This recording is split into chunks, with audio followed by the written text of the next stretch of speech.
वीर, वीर, रामू, तुम्हारे साहब जी कहाँ हैं? और एक बात बता, तू हमारे बेड पे क्यों लेटा हुआ है? अरे मैम साहब जी घर पे नहीं है, तभी तो मैं बेड पे लेटा हुआ हूँ। मैम साहब, क्या काम है साहब जी से ऐसा, मुझे बता दो। रामू, तू पागल हो गया है क्या? सबसे पहले ना मेरे बेड पे से उठ। और तेरी हिम्मत कैसे हुई मेरे बेड पे लेटने की? तुझे तेरी औकात का पता है ना? तू सिर्फ हमारे घर का ना एक छोटा सा नौकर है। झाड़ू पोछा करता है तू हमारे घर में। खड़ा हो हमारे बेड पे से। मैम साहब, मैं तो ये कहता हूँ कि तुम ना मुझसे सेटिंग कर लो, जिंदगी में खुश रखूंगा आपको। तू मुझे कितना खुश रखेगा या कितना नहीं, मुझे उस बात से फर्क नहीं पड़ता। मैं ना अपने पति से बहुत प्यार करती हूँ और मैं उनके साथ ना बहुत खुश हूँ। और अगर मैंने तेरी इन हरकतों के बारे में उन्हें बता दिया ना, तुझे ना काम से तो निकालेंगे ही और तुझे ना पुलिस के हवाले भी कर देंगे। अरे मैम साहब, मुझे पता है तुम साहब जी से डर रही हो। तुम्हें ना साहब जी से डरने की कोई जरूरत नहीं है, क्योंकि साहब जी को पता चलेगा ही नहीं।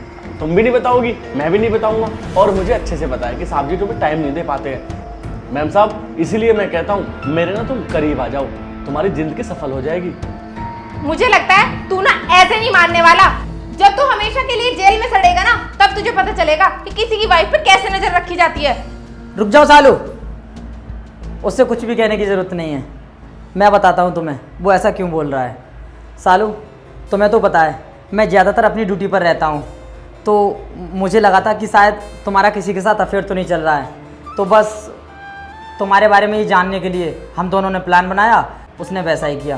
प्लीज़ इस गलती के लिए मुझे माफ़ कर दो और गलत मत समझना, क्योंकि मेरे कहने पर उसने ये सब किया है। हाँ मैम साहब ना बहुत अच्छे हैं, साहब आपसे बहुत ज़्यादा प्यार करते हैं।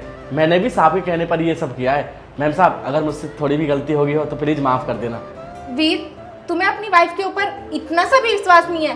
तुमने मेरे बारे में ये सब सोच कैसे लिया कि अगर तुम मुझे टाइम नहीं दोगे तो मैं घर में रहकर ऐसी हरकत करूंगी?